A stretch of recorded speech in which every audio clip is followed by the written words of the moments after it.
끝나고도 아닌데 토론 한번 해보자면 너 어디 편인데? 부터 정하라는 지금.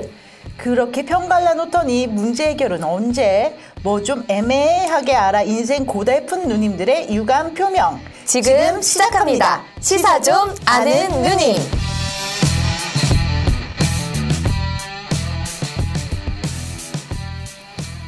지난 2014년부터 올해 6월까지 이 경찰에 적발된 학교폭력 사범은 5만 9천 명이라고 합니다.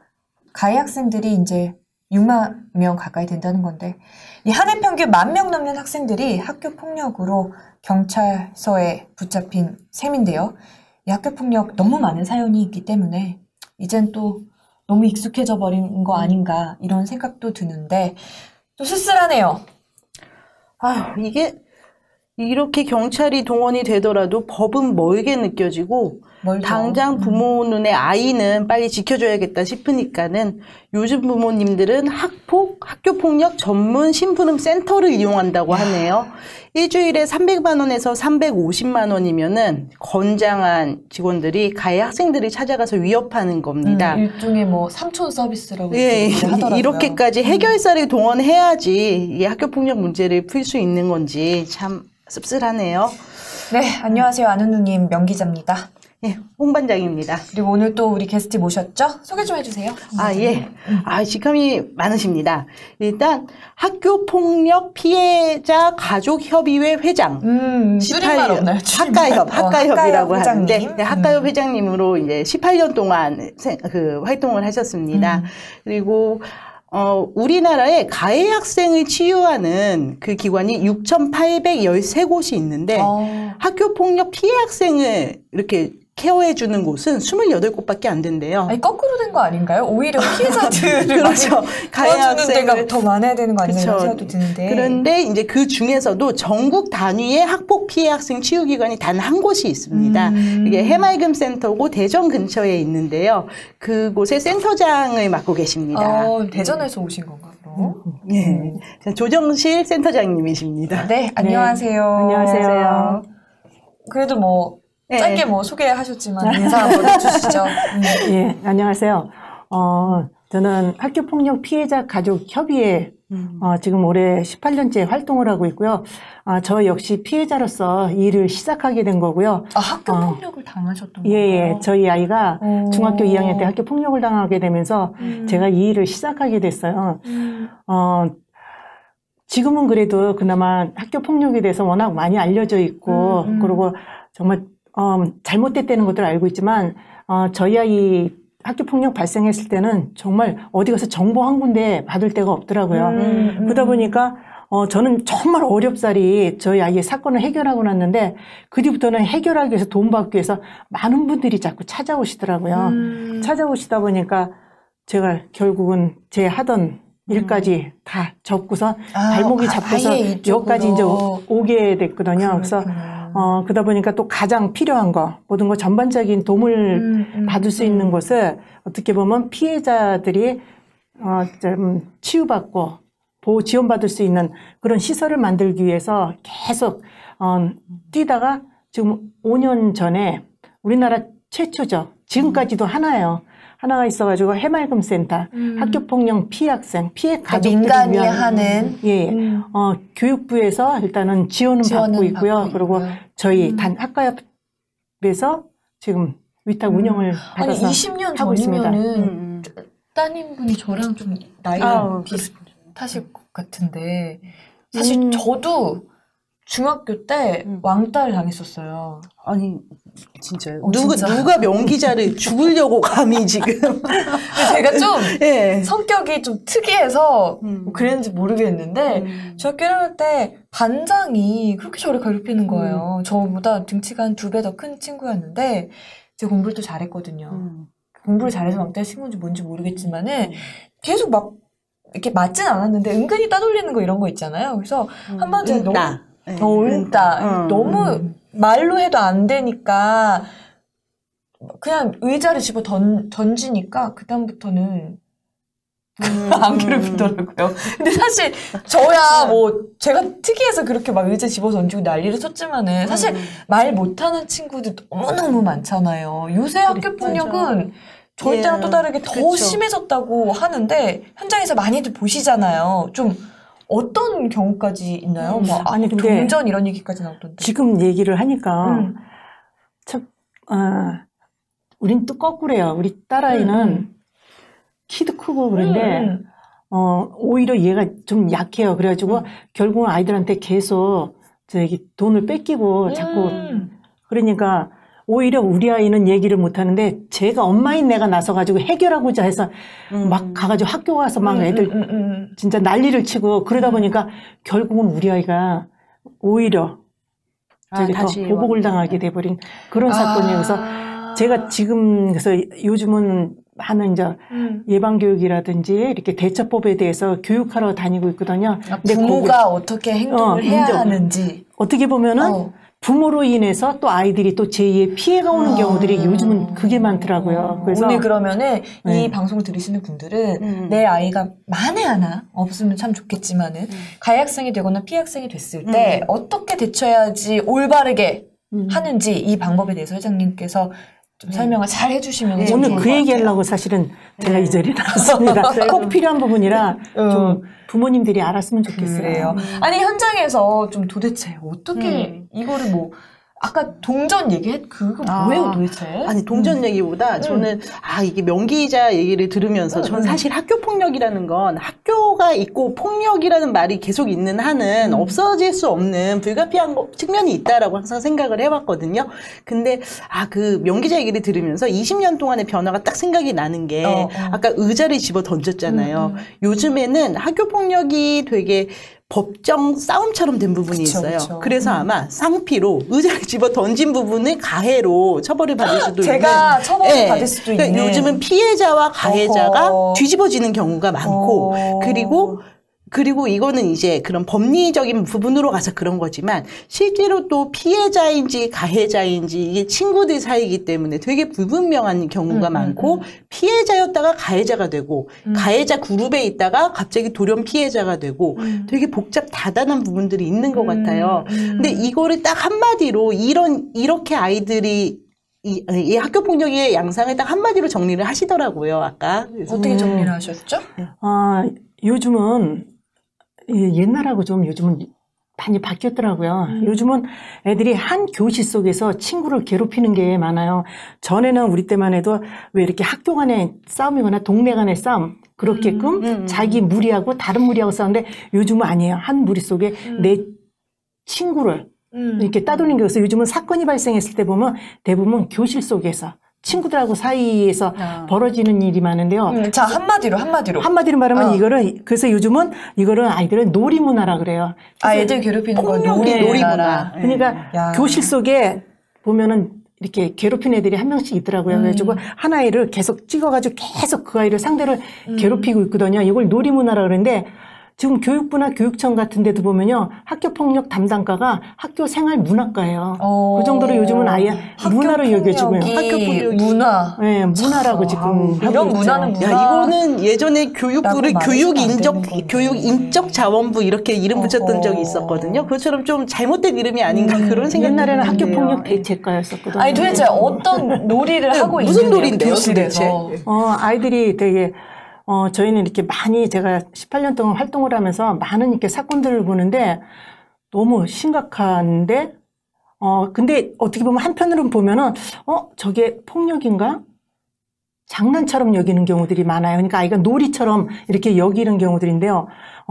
가장 저희가 이제 큰 사건으로 볼 수 있는 게 500원짜리 동전에다가 구멍을 뚫었어요. 그래가지고 거기다 낚싯줄을 맨 거예요. 그죠? 네? 피학생 목구멍에다 놓아가지고 애가 수위머지 같으면 또 꺼내내고 또 집어넣고 이건 몇 년 전에도 한번 저기 모 대학에서 사건이 있었잖아요. 신입생 환영식 때 선배들이 술 먹이고 안주에다 줄 달아서 먹이고 또 꺼내내고 또 집어넣고 그래서 동전을?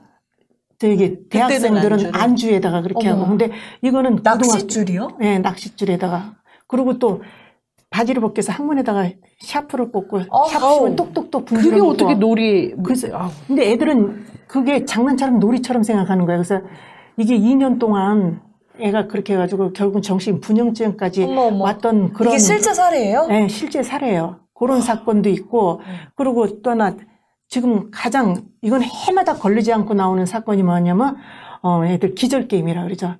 기절 게임은 저 학교 다닐 때도 있었어요. 네, 맞아요. 목을 조여가지고는 애가 기절하면은 이건 여러 명이서 하더라고요.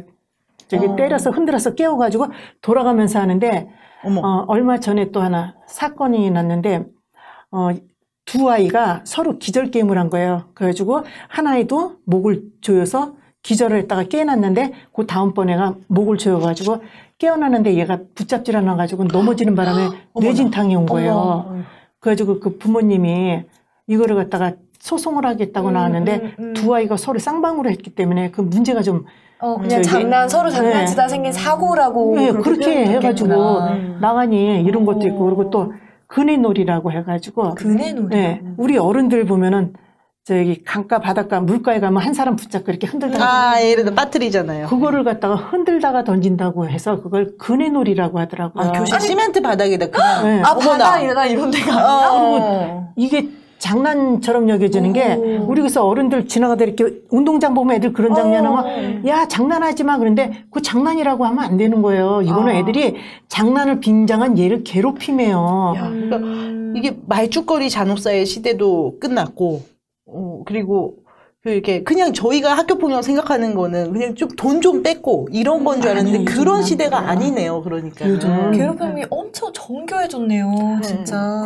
계속 그러고 거기다 이제 또 점점 변형돼 가지고 요즘은 또 이거 행가래 치다가 놔버리고 그래가지고 다치고 아니 여기 맨 바닥에 그런 장면들도 저기 많이 하죠. 그리고 또 요즘 또 학교 폭력에 거의 끼고 있는 게 금품갈치잖아요. 뭐 돈은 원래 뺐잖아요. 학교 폭력하면 요즘은 한동안은 빌리면서 뺏는 거예요. 근데 지금은 이거를 갚지 않으면서 계속 빌리면서 할 경우는 금품갈치를 처벌을 해요. 그러다 보니까 요즘은 또 애들 교묘하게 하는 게 피학생 통장을 개설하게 해가지고 통장 개설이요? 네, 그래가지고 카드를 뺏는 거예요. 그래가지고 다른 애들한테도 현금 카드를? 네. 그래가지고는 야, 이건 피싱인데요, 거의. 그렇게 해가지고는 거기다 세상에. 돈을 다른 아이들한테도 상납받고 얘도 집어넣게 해서 뽑아 쓰고 그래서 나중에 문제가 발생하면은 얘는 뒤집어 씌우는 거. 걔한테 뒤집어 씌우는 거죠. 오히려 피해 학생한테 네가 돈 뺏었지 않냐 하고 몰아갈 수 있게. 네, 그렇게 좀 애들이 그 정도로 요즘은 아주 지능적이라니까. 장난이 아니라 정말 범죄인데 이거. 근데 애들은 문제가 발생하게 되면은 장난으로 그랬다 그러고 특히 가해한 학생 부모님도 애들 간에 그때는 흔히 우리도 그런 거 다 장난했어요 그렇게. 그러니까 애들한테 자꾸 변명의 여지를 자꾸 만들어주잖아요 부모님들이. 그러니까 애들 반성 안 해요. 아까도 저기 책상 저 걸상 던졌다 그랬죠? 요즘은 그렇게 하면은요. 상대 부모님도 자기네도 벗어나기 위해서 오히려 같이 그래서 쌍방폭행으로 몰고 가요. 그래서 지금은 아예 누가 때리면 가만히 이러고 앉아서 얌전히 맞아야지 방어라도 하다가 올려서 같이 치면요. 그것도 쌍방 가더라고요. 요즘은. 근데 이게 그러면은 어쨌든 통장을 만들어서 그 카드를 해가지고 이거를 계속 긋고 이러면 장기간에 걸쳐서 일어나는 일이잖아요. 근데 이렇게 되면은 주변에서 알아챌 수 있지 않을까요? 선생님이든 부모님이든. 근데 카드는 본인이 그냥 개설해서 쓰는 거니까 부모 동의가 필요하나요? 미성년자는? 아니요. 부모가 해가지고 만들어서 그거는 미성년자는 직접 만들지는 못해요. 근데 그러니까 저희가 참 속상한 부분이 부모님들이 모든 애들 이렇게 관찰하고 그러면 돼요. 그리고 대부분 사고 발생하고 나서 나중에 부모님들이 애가 왜 나한테 얘기도 안 했지? 그리고 그때 걔가 그래서 그런 행동을 했구나. 부모님들이 나중에 거의 보면 피해 부모님들이 그 얘기를 하시는 거예요. 그게 바로 징후예요. 근데 징후를 보였어요, 애들이. 근데 부모님들이 그걸 모르고 지나가는 경우들이 많아요. 좀 어떤 징후들이 보통 발생을 하는지 알려주시면 좋을 것 같거든요. 가장 흔한 게 그거죠. 애들이 갑자기 엄마 우리 이사 가자. 나 전학 갈래. 그거 아니면 나 저기 학교 안 갈래. 그냥 검정고시 볼래. 그러고 저러는 경우들이 있고요. 그리고 애들이 대개 보면 가출할 경우는 친구들하고 몰려서 다니잖아요. 근데 안 친구도 아니고 혼자 가출하는 경우. 가출하고 집에 안 들어오고 집 식구들하고 눈도 안 마주치고 자꾸 짜증내고 그리고 저희 아이 같은 경우는 그렇게 하더라고요. 애들이 이렇게 보면 직접적으로는 어른들한테 얘기를 안 하는데 간접적으로들 하더라고요. 간접적으로. 네. 저희 아이가 엄마 우리 반에 어떤 애 있잖아. 계속 매 맞으면서 돈 뺏기는 애 있다. 근데 그게 본인 얘기인 거예요. 근데 그거를 세상에. 알아들을 수가 있나요? 그러니까 전 거기다 대고 뭐라고 얘기를 했냐면 너 걔하고 어울리지 마. 그러면 너도 당할 수 있어. 어떡해. 그리고 그렇지만 애들하고 어울려서 걔 괴롭히거나 그러면 아주 혼날 줄 알아. 그건 나쁜 짓이야. 부모들 다 그렇게 교육시켜요. 애가 근데 본인 자신이니까 얼마나 상처를 받았을까. 얘는 엄마한테 SOS 신청을 한 건데 그걸 엄마가 못 알아보는 바람에 얘가 이제 그때부터는 엄마하고 대화가 단절이 돼버리고 마는 거예요. 그래서 나중에 아이들이 대부분이 부모들을 원망을 많이 해요. 피해 부모님들이 아이로 인해서 피학생으로 인해서 사건 해결하는 과정도 힘들지만 아이한테 원망 들으면서 되게 많이 고통을 당해요. 근데 그렇게끔 아이들이 군데군데 얘기를 하는데 그걸 못 알아듣는 거예요. 회장님, 그럼 회장님 못 알아들으셨어요? 그 당시에 그 아이의 그 징후를 못 읽으셨는데 그 뒤로 그러면 어떻게 좀 해결을 하셨어요? 그때 제가 참 어리석게도 그 아이한테 직접 찾아갔어요. 가해 학생한테. 처음에는 전화를 하니까 막 욕설을 하고 끊더라고요. 그래서 그 부모하고 연락을 해서 같이 만났는데 엄마가 이게 그때 엄마가 차라리 미안하다 그러고 우리 서로 애 위해서 같이 서로 아이를 위해서 잘 교육하자가 아니었고 엄마가 아예 우리 애는 그렇게 할 애가 아니다. 우리 애는 그런 애 아니다. 그런 애 아니고 우리한테 물어봤는데 우리 애는 전혀 모른다 그러더라. 그러니까 제가 화가 나서 그 엄마하고 다툼을 하면서 한 번만 더 이러면 소년원 보내겠다고 막 야단을 친 거예요. 결국 이게 보복을 당한 거예요. 그러니까 제가 그 일에 대해서 처리를 제대로 못했던 거예요. 그러니까 지금 생각하면은 그때 엄마인 내가 조금 이런 상식을 알았다면 그리고 이런 교육이라도 좀 제대로 있어서 내가 들었다면은 이렇게끔 아이가 상처받지 않았을 텐데 하는 참 억울하고 안타까운 생각이 있어요. 그래서 이렇게 제가 부지런히 알리려고 돌아다니는 거예요. 아니 보통 우리 이렇게 얘기하잖아요. 그냥 그때 애들 다 뭐 그렇게 애들 싸우고 그런 일 다 뭐 없던 일도 아니고 다 그러고 애들 크는 거지라고 말하는 순간 아이들이 진짜 자살의 그 극단까지 몰리는 상황들이 있잖아요. 실제로도. 근데 이 아이들 왜 말을 이렇게 부모가 못 읽어주는 경우도 있지만 보통 아이들이 정말 이 자살까지 생각을 했다는 거는 자기 감정선의 끝에 있다는 건데 왜 도움 요청을 하지 못할까? 왜 그 원인이 어디에 있을까요?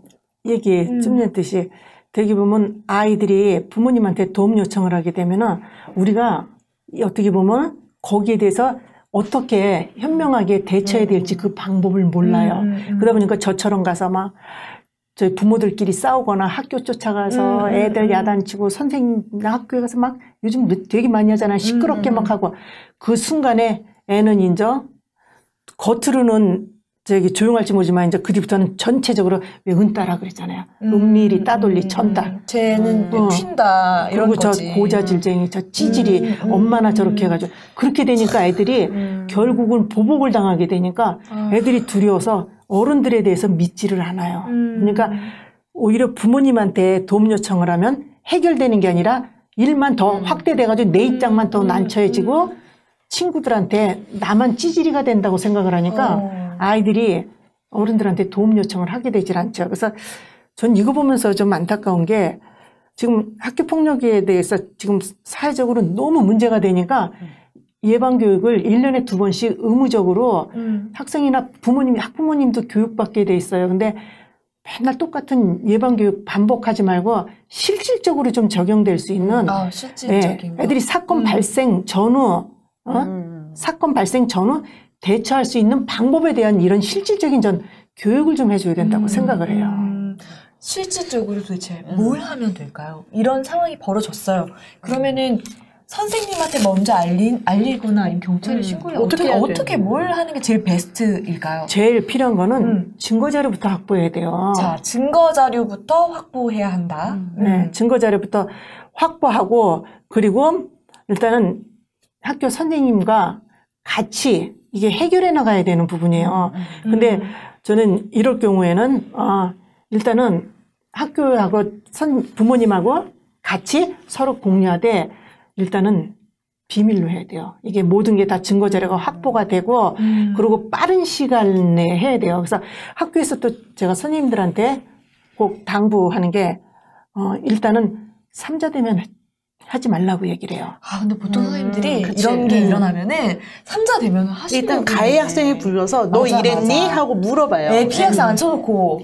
네, 그러면 가해 학생 그 자리에서 내 그랬어요, 잘못했어 하는 애가 어디 있어요? 그냥 맞아요. 아니에요, 안 우리끼리 그랬다. 장난으로 그래, 그랬어요. 맞아요. 그럼 피해 학생한테 거기 있는 애한테 물어보세요. 그러면 걔 거기서 아닌데요, 제가 괴롭혔는데요, 소리 못해요. 그치, 보복당할까봐. 그렇게 할 정도에는 당하지를 않았단 그치. 말이에요. 약한 애예요. 그리고 벌써 밀리는 애인데. 그리고 또 하나 자기가 또 이렇게 피해를 입고 있다는 걸 사실 또 인정 안 하고 싶은 마음도 있고 보복의 두려움도 있고 얘기를 안 하게 된단 말이에요.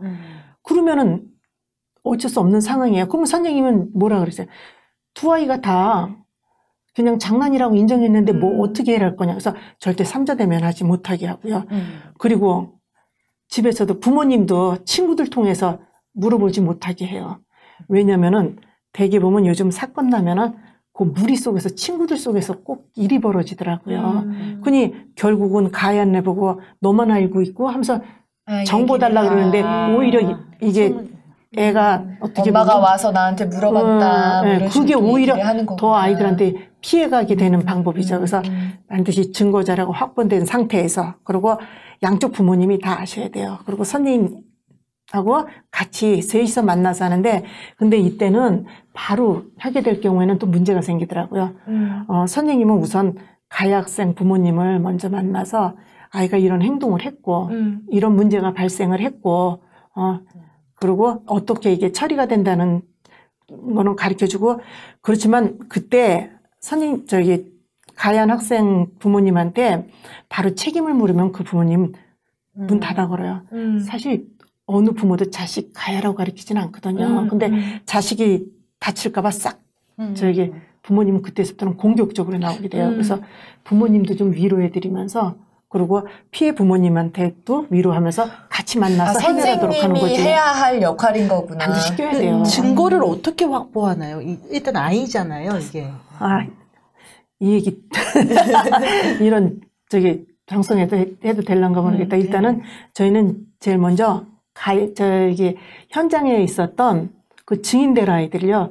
그 아이들한테 가서 바로 그때 상황에 대해서 좀 다 기록을 받아놓도록 해요. 기록을 받아놓게 하고 그리고 피해 학생 아이한테도 잘 안정되도록 한 상태에서 그때 상황에 대해서 다 기록을 하도록 하고 혹시 전에도 이런 피해를 당한 적이 있는지 그것까지 다 적어놓도록 합니다. 그리고 저희는 모든 걸 다 녹음을 하라고 얘기를 해요.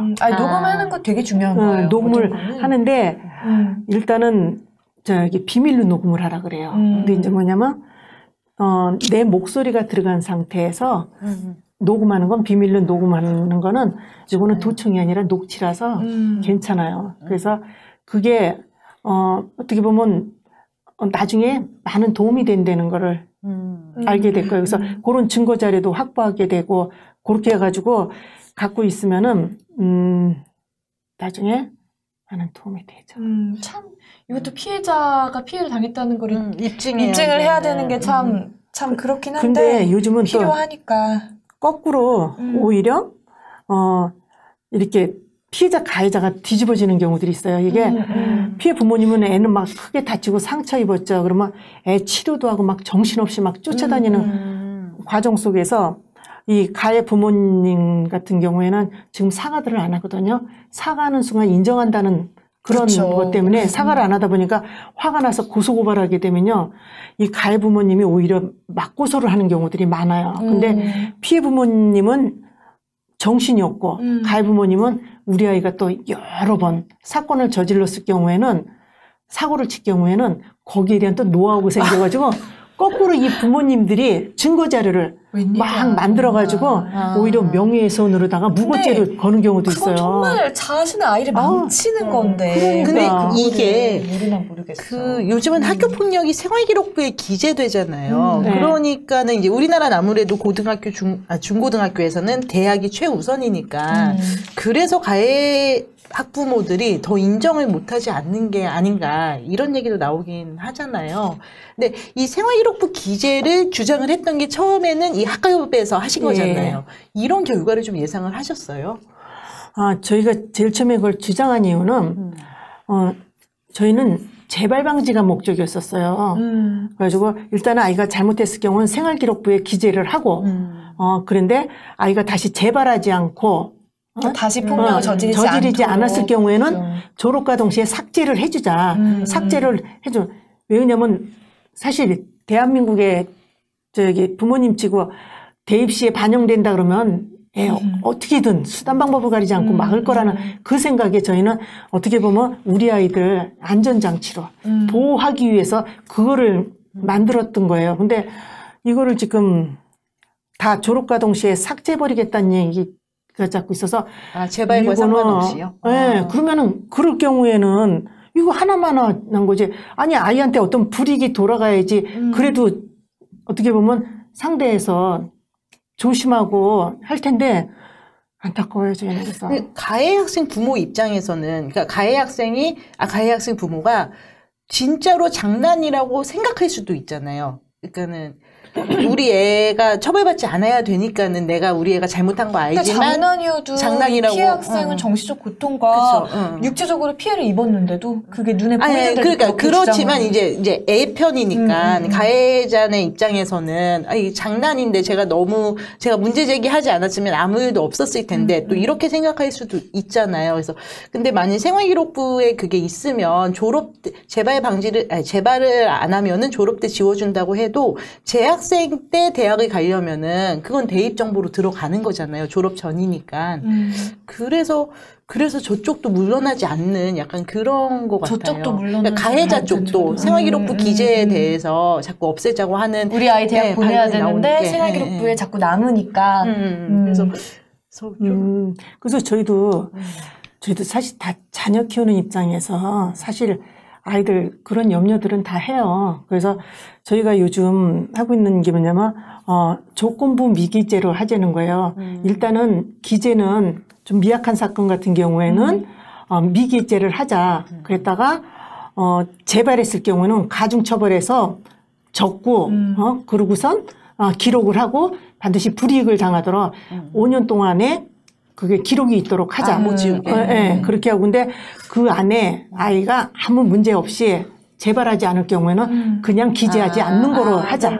네, 당장 이게 한 번의 실수면은 한 번의 경미한 실수면은 대학 가는데 불이익이 없게 그런 식의 보완이면은 합의가 되지 않을지. 아니 근데 사실 이게 뭐 예방도 굉장히 중요하지만 잘못한 거에 대한 처벌도 있어야 하잖아요, 사실. 맞아요. 만약에 내 자식이 나는 이렇게 당했다면은 뭐 학교 갈 필요 뭐가 있어? 나 경찰에 신고부터 하고 재판 가자고 할 것 같은데 신고하는 게 해결책이 될 수는 없나요? 근데 지금은 어떻게 보면은 학교 폭력에 대한 처벌이 거의 안 이루어진다고. 그렇게도 하고 그리고 너무 오랜 법정 싸움으로 가는 경우들도 있고요. 그리고 이거는 어떻게 보면 저도 피해자로서 하지만 예전에는 사실 저희는 사건 오는 것마다 거의 다 보면 소송으로 끌고 갔었어요. 근데 소송으로 가고 나니까 서로가 상처가 남고 너무 오랜 기간 동안. 근데 결국은 우리 아이한테 결국 또 더 큰 상처로 돌아오게 되더라고요.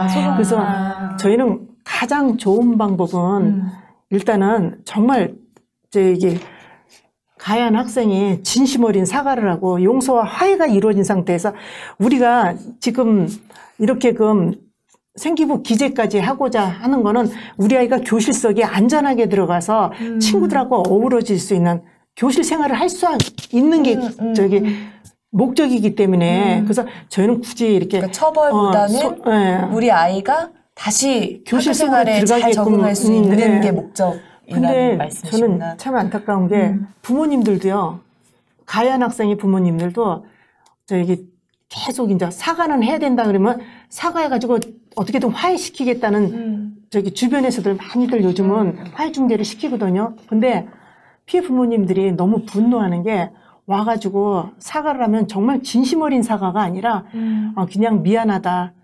그렇지만 우리 아이 처벌하지 않고 전학 보내지 않게 해달라. 그러면 원하는 거 다 해주겠다. 그러니까 자기네 사족을 왜 붙여? 면피해요, 그냥. 그러니까 부모님들이 더 분노를 사게 되는 경우들이 많더라고요. 근데 이게 정말 잘못한 거 아이한테 가르쳐야 될 거 아니에요. 그러면 아이를 데려가서 부모님이 정말 진심 어린 사과하는 모습을 보여줘야 되는데 애를 안 데리고 가요. 애 기죽이기 싫다고. 그래가지고 부모님만 와가지고 엄마가 혼자 와가지고는 그냥 저 병원비 주고 끝나고 가니 애는 어떻게 돼요? 자기는 영웅 되는 거예요. 친구 괴롭히고 친구들한테 두려움 대상 돼서 별 달고 나는 뒤에 해결사 천사 엄마가 있는데 얘가 뭐가 두렵냐면 그니 그 아이 장래가 뭐가 되겠냐고요. 결국은 내 아이 망쳐놓고 내 아이 버리는 거는 부모예요. 부모가 그건 내 아이를 위하는 게 아니라 결국은 나쁜 길로 가게끔 만드는 거 아니에요, 그게. 교통사고 처리하듯이 좀 하는 거네요. 그러니까 학교폭력을. 그럼 제대로 된 사과는 어떻게 해야 되는 건가요? 만약 진심 어린 사과를 해야죠. 그리고 정말 미안하다. 그리고 어떤 죄도 달게 받겠다. 우리 아이가 정말 잘못했고 다시는 이런 일이 없도록 내가 철저하게 아이 교육을 시키겠으며 그리고 첫째, 이 피해받은 아이가 정말 회복이 되도록 우리도 같이 노력을 하겠다. 그리고 정말 진심 어린 사과하면은 되는 거예요. 피해 부모님은 바라는 게 그거예요. 다시 아이가 친구로 돌아가서 교실 속에 같이 생활할 수 있는 거. 그게 꿈인 거예요.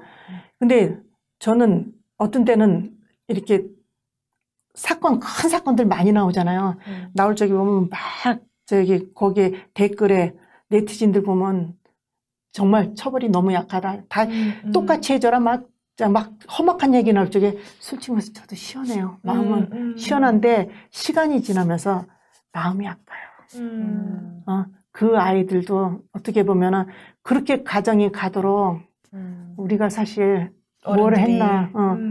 저 아이들도 어떻게 보면 하나에 보면은 우리 사회의 피해자는 아닌가. 사실 저는 피해자 입장이면서도 또 그런 생각이 들더라고요. 어떻게 보면 사실 다른 부모님도 보면 화도 나실지도 몰라요. 어떻게 피해자 보면서 저렇게 얘기할 수 있냐. 근데 사실 그게 좀 안타까워요. 그래서 저는 좀 우리 사회에도 문제가 있지 않나 그 생각이 들어요. 우리는 얘네들이 뭐를 잘못한 행동을 하면은 거기에 대해서 아이가 좀 반성할 수 있는 기회를 주는 게 아니라 우린 계속 하는 얘기가 뭐예요? 이게 다 사회의 문제고 가정교육의 사실 문제고 그리고 학업 스트레스 때문에 그런다고. 모든 아이가 그런 거 아니잖아요. 이 아이의 문제를 빼고서 주변을 얘기하는 거예요. 그러니까 오히려 변명을 사회에서 얘기를 해주는 거예요. 그러니까 얘는 분명히 자기 한 행동에 대해서 책임을 져야 된다는 걸 알려줘야 되는 거예요. 그러고 나서 아이가 잘못을 반성하고 거기에 대한 벌이 따르고 그러고 나서 아이가 교화되도록 교육을 해야 되는데 거꾸로잖아요. 그러니까 이런 것들도 저는 좀 문제라고 생각합니다. 홍반장, 명기자의 시사 좀 아는 누님 2부에서 계속됩니다.